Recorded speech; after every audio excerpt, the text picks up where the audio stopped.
ಉತ್ತರ ಕನ್ನಡದ ಕಾಶ್ಮೀರ ಕಳಚೆ.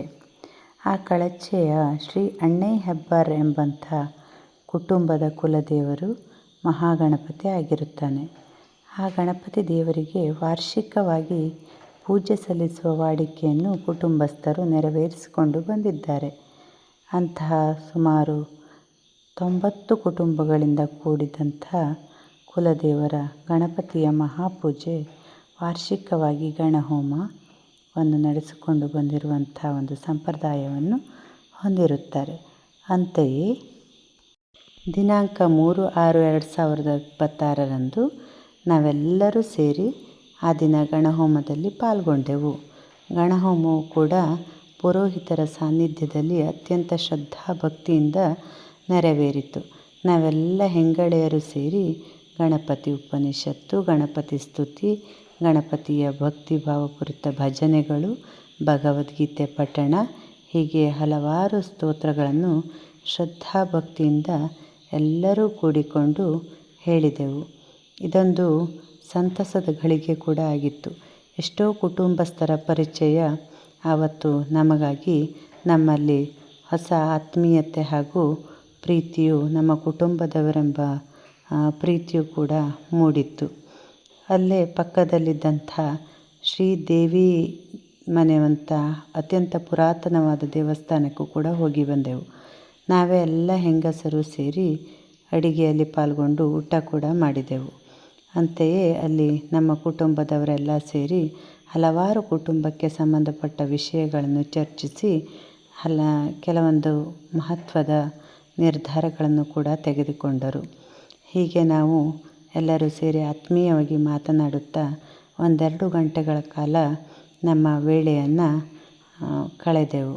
ಅಂತೆಯೇ ಕಳಚೆಯ ರಮಣೀಯ ವಾತಾವರಣದಲ್ಲಿ ಓಡಾಡಿದೆವು. ನಂತರ ಸಂಜೆ ದುರ್ಗಾ ದೀಪ ನಮಸ್ಕಾರ ಕೂಡ ಇತ್ತು. ಇದೊಂದು ವಿಶೇಷವಾದಂಥ ದೀಪ ನಮಸ್ಕಾರ. 108 ಮಂತ್ರಗಳ ಮೂಲಕ ದೇವಿಗೆ 108 ಬಾರಿಯೇ ನಮಸ್ಕರಿಸುವುದು ಇದರ ಕ್ರಮ. ಅಂತೆಯೇ ಇದಕ್ಕೆ ಒಂದು ಯಜಮಾನರು ಕೂಡ ಇರ್ತಾರೆ. ಜೊತೆಯಲ್ಲಿ ನಾವು ಕೂಡ ಆ ದುರ್ಗಾ ದೀಪ ನಮಸ್ಕಾರವನ್ನು ಮಾಡಬಹುದು. ಇದರಲ್ಲಿ ಮಕ್ಕಳು ಕೂಡ ಪಾಲ್ಗೊಂಡಿದ್ದು ವಿಶೇಷವಾಗಿತ್ತು. ಒಂದು ದಿವಸ ಕಳಚೆ ಊರಿನಲ್ಲಿ ಅವರು ನೆಟ್ವರ್ಕ್ ಇಲ್ಲದೆ ಕುಲದೇವರ ಆರಾಧನೆಯಲ್ಲಿ ತೊಡಗಿಕೊಂಡಿದ್ದು ನಮಗೆ ಪಾಲಕರಿಗೂ ಕೂಡ ಬಹಳಷ್ಟು ಖುಷಿ ತಂದಿತ್ತು. ಅಂತೆಯೇ ಪುರೋಹಿತರು ಹೇಳಿದ ಹಾಗೆ ಯಜಮಾನರ ಜೊತೆಯಲ್ಲಿ ನಾವು ಕೂಡ ಪ್ರತಿ ಸಾರಿಯೂ ಒಂದೊಂದು ಮಂತ್ರದ ಉಕ್ತಿಯೊಂದಿಗೆ ದುರ್ಗಾದೀಪ ನಮಸ್ಕಾರವನ್ನು ಮಾಡಿಕೊಂಡು ಬಂದೆವು. 108 ದೀಪ ನಮಸ್ಕಾರವನ್ನು ಮುಗಿಸಿದಾಗ ನಮ್ಮೊಳಗೆ ಕೂಡ ದೀಪದಂತೆ ಒಂದು ವಿಶೇಷವಾದ ಶಕ್ತಿ ಚೈತನ್ಯದ ಚಿಲುಮೆಯಾಗಿ ಹೊರಹೊಮ್ಮಿತ್ತು. ಎಲ್ಲರೂ ಚಿಕ್ಕವರು ದೊಡ್ಡವರು ಅಂತ ನೋಡದೆ ಪ್ರತಿಯೊಬ್ಬರೂ ಕೂಡ ಈ ದೀಪ ನಮಸ್ಕಾರವನ್ನು ಮಾಡಿಕೊಂಡು ಬಂದಿದ್ದು ಖುಷಿಯ ಜೊತೆಗೆ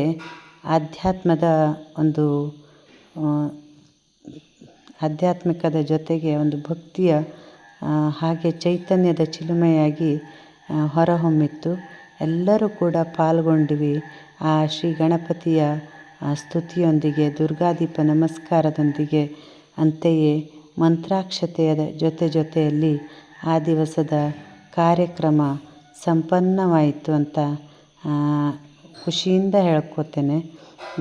ಈ ಕಾರ್ಯಕ್ರಮದ ಸಂಪೂರ್ಣವನ್ನು ನಮ್ಮ ಕುಟುಂಬಸ್ಥರು ಎಲ್ಲರೂ ಕೂಡಿ ಮಾಡಿಕೊಂಡು ಬಂದಿದ್ದು ತುಂಬ ಸಂತಸವೆನಿಸಿತ್ತು.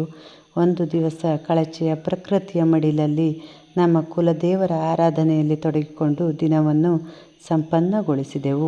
ಶ್ರೀ ಗಣೇಶಾಯ ನಮಃ. ಧನ್ಯೋಸ್ಮಿ.